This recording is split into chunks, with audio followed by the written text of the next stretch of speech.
Good morning, students. Today we are going to start the fourth chapter of your literature book. The English language is very hard indeed. The name of the chapter is The English language is very hard indeed.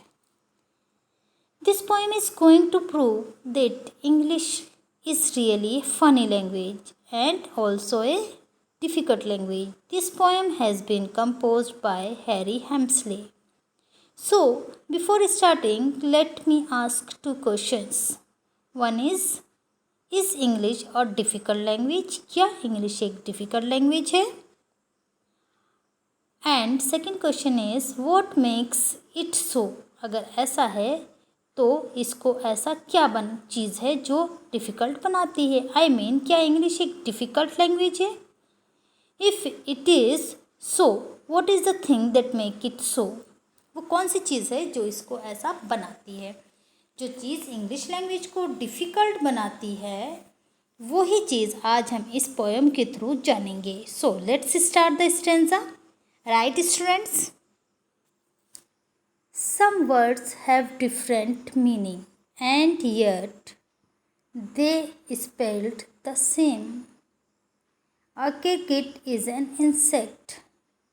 To play it is a game. On every hand, in every land, it is thoroughly agreed. The English language to explain is very hard indeed. Means यहाँ पर आप first thing ये देखिए कि यहाँ पर जो है कुछ राइमिंग वर्ड्स दिए गए हैं जैसे कि सेम और game. Agreed and indeed, these are the rhyming words. You have to keep it in your mind.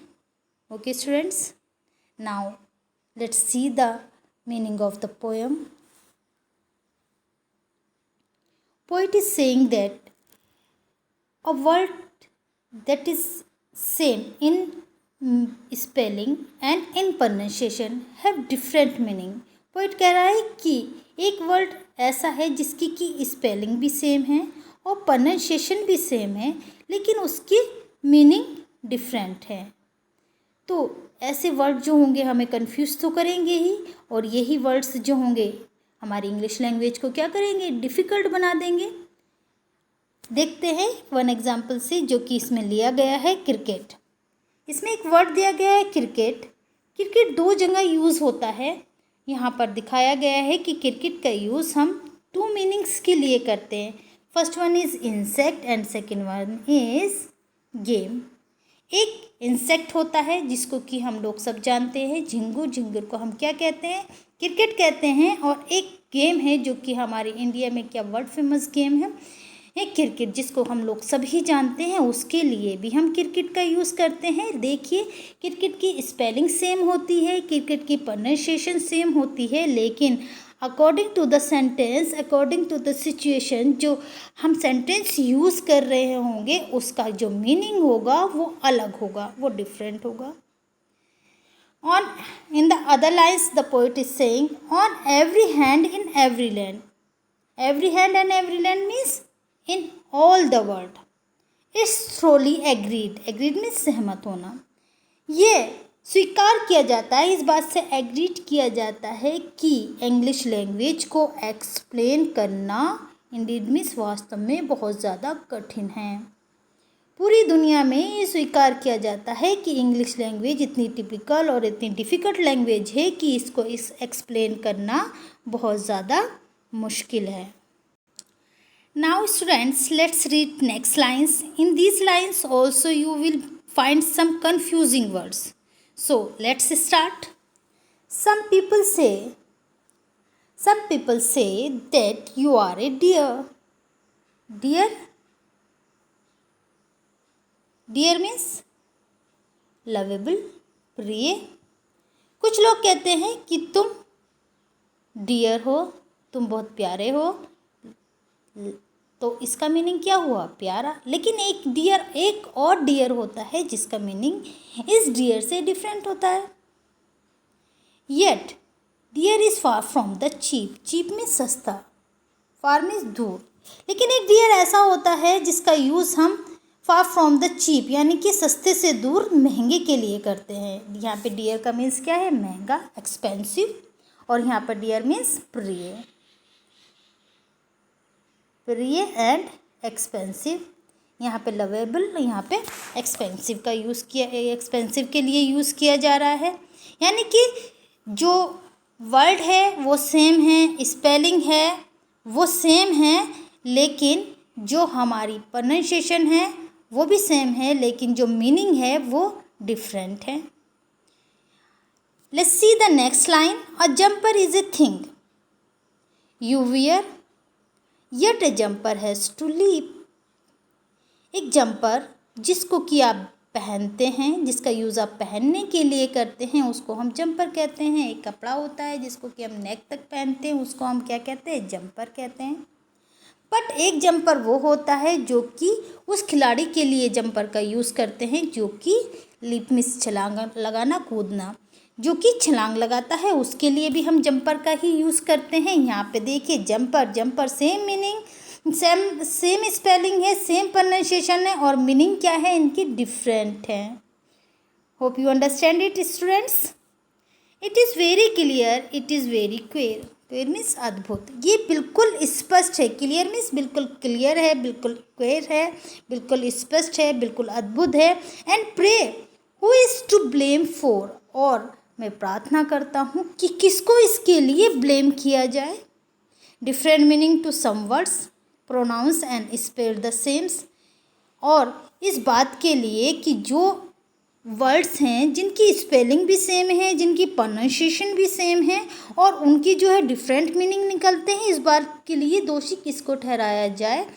मैं इस बात को सोचकर बहुत ज़्यादा अचंभित भी हूँ, और ये बिल्कुल स्पष्ट भी है कि इसको किसी को भी इस बात के लिए दोषी नहीं ठहराया जा सकता। किसको दोषी ठहराएं। Hope you understand students. Let's move to the another lines. A little journey is a trip. एक छोटी जर्नी जो होती है उसके लिए हम ट्रिप का यूज़ करते हैं। एक वर्ड होता है ट्रिप, ट्रिप के लिए छोटी जर्नी को हम ट्रिप भी कहते हैं। A trip is when you fall, और जब आप गिर जाते हो उसके लिए भी हम ट्रिप का यूज़ करते हैं। इस ट्रिप का वर्ड, इस वर्ड ट्रिप और इस वर्ड ट्रिप में कोई डिफरेंस नहीं है, कोई भी अलग, कुछ भी अलग नहीं है। इसकी स्पेलिंग भी सेम है, TRIP दोनों की स्पेलिंग सेम है, दोनों की प्रोनाउंसिएशन सेम है, लेकिन मीनिंग अलग अलग हैं। यही सब कन्फ्यूज़न है जो कि इंग्लिश लैंग्वेज को पढ़ते हुए हमें होता है, और हम क्या करते हैं, कंफ्यूज हो जाते हैं, और हम ये सोचते हैं कि यहाँ पर इसका मीनिंग क्या आना चाहिए और वहाँ पर इसका मीनिंग क्या होना चाहिए। और ये हम जैसे जैसे पढ़ते जाते हैं, जैसे जैसे हमें एक्सपीरियंसेस होते जाते हैं, हमें यूज़ करने आ जाते हैं। Okay students, it does not mean you have to dance whenever you hold a ball.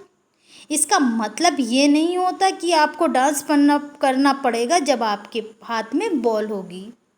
इसका ये मतलब कभी भी नहीं है कि जब आपके हाथ में कोई बॉल है तो आपको डांस करना होगा। Now students, let read the next lines.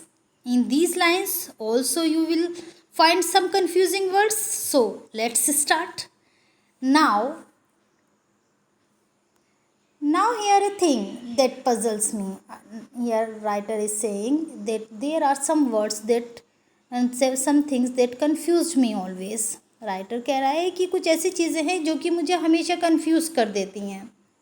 Musician of good taste, कुछ म्यूजिशियंस होते हैं जिनकी कि सेम टेस्ट होते हैं, गुड टेस्ट होते हैं, will very often form A band. वो क्या करते हैं कि अपना एक बैंड बना लेते हैं, उसको हम क्या कहते हैं, बैंड कहते हैं। जो सब सेम टेस्ट के और गुड टेस्ट के म्यूजिशियन होते हैं, जब एक बैंड को फॉर्म करते हैं तो उसको हम बैंड कहते हैं। एक ग्रुप को फॉर्म करते हैं तो उसको हम बैंड कहते हैं।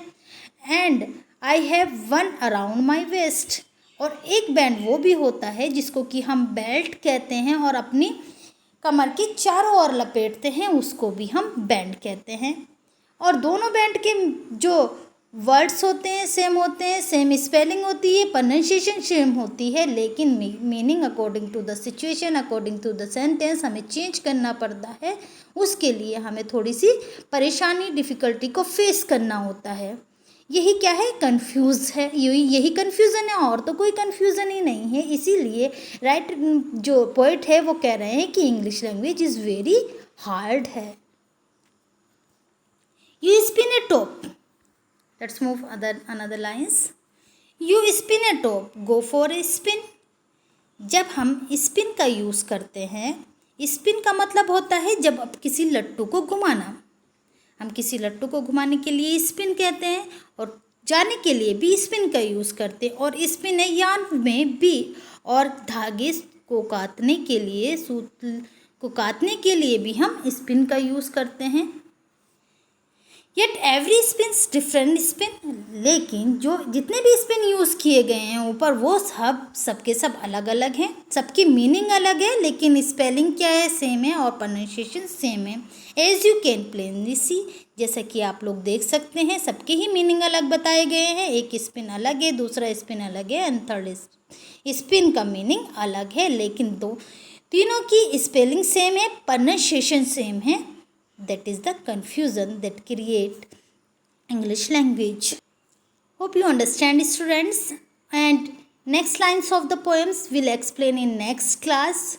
And try to understand all these lines. And those students who have any types of problem can contact me and can ask me any type of queries. Okay, students. Bye. Have a good day.